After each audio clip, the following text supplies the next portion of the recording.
Garcia? What the hell? You can't trust this guy. He's on the list.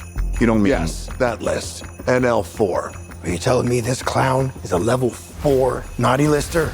A level 4 naughty lister? Oh, is that funny to you? Hey! You're gonna help us find Nick. Hi guys, welcome back. Today, I'll be giving you a non-spoiler review of the action comedy Red 1. Red 1 was directed by Jake Kasdan, who also directed Bad Teacher, Sex Tape, Jumanji Welcome to the Jungle, and Next Level. The main cast of this film includes Dwayne Johnson as Cal Drift, Chris Evans as Jack O'Malley, Lucy Liu as Zoe, and J.K. Simmons as Nick, Santa Claus. This film takes place in many different locations including the North Pole, New York, Hawaii, and Germany. After Santa Claus is kidnapped, the head of security in the North Pole and the world's most accomplished tracker must team up on a mission to save Christmas. The things I enjoyed the most about this film is how we get an intro with Jack being a kid and already showing he is good at finding things and not believing in Santa. In present day, we see him use coffee on electrics to cause a distraction so that he can use somebody's ID to get into a building. He also takes the saying, like taking candy from a baby, literally. We find out Santa occasionally works at a shopping centre and loves going to Philadelphia. Cal as a bodyguard straight away shows he can be nice and nasty to people. We then meet m.o.r.a, or the Mythical Oversight and Restoration Authority, in a hangar where we see the reindeer and Santa's sleigh for the first time. When Santa calls the reindeer to go back to the North Pole, their antlers glow and they seem to go at the speed of light. Jack is then seen in his flat with many screens in front of him. We also find out that Cal is the head of e.l.f, or Enforcement Logistics and Fortification, later dubbed Extremely Large and Formidable. We see many other creatures and animals working at the North Pole, including trolls, polar bears, penguins, etc.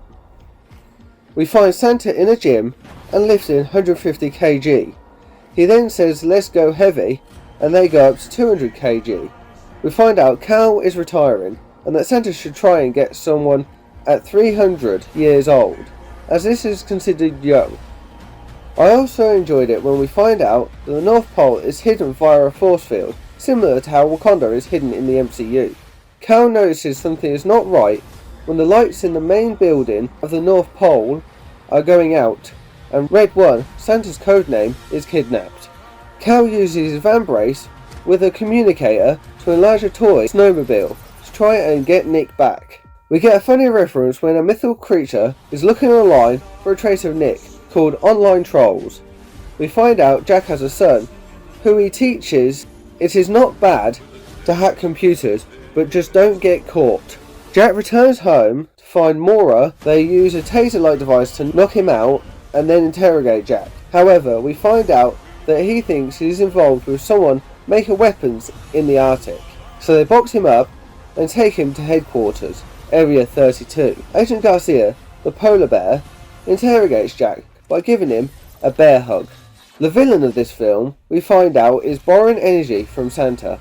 Meanwhile, Cal and Jack then go into a toy shop to pick up gear, which some never get used. We find out there is a key that opens a door to other toy shops. Cal tells Jack that they work 364 days a year and have Boxing Day off. The villains are creating a weapon to change the world using a snow globe. Jack reveals that just by looking at everyone, what their bad side is. We then see Cal using a shrink device similar to Ant-Man, and we get a Hulk reference. We then find out who the villain is, and they send 3 snowmen in an ice cream truck that comes out of the sea and onto the beach to deal with Cal and Jack. The parts I loved after that was when Jack tries to get a Wonder Woman figure after seeing Cal use some tech that can turn a Hot Wheels car into a real car. They then go to another toy shop in Germany. They go to Santa's adopted brother to get some help and information. We see Santa's adopted brother playing a slap game. The only way for Cal and Jack to leave is that Cal has to play. They then find a way out and use Rock'em Sock'em robots as a distraction. And finally, the last parts I enjoyed, when Cal tries to get Jack to say, let's save Christmas, which is a struggle for Jack to say. They then find a piano in the middle of the road playing itself. Cal finds out after a call that he has been tricked all this time. The final fight at the end, on the bridge involving the sleigh, ends quickly, but the villain shows their true form. Santa's adopted brother comes to help, and it is revealed that the villain and Santa's adopted brother knows each other. The film then ends with them showing how they deliver the present, from shrinking to regrowing toys, reloading the sleigh, etc. The only parts that could have improved it were that Cal's sleeves kept appearing and disappearing in scenes, which was never explained, and there was too many acronyms. For those reasons, and for the reasons I can't give due to spoilers, I'll be giving this film an 8 out of 10. Thank you for watching. Don't forget to like, share and subscribe so you don't miss out on any of the upcoming future content, and I'll see ya in my next video. We got snowmen!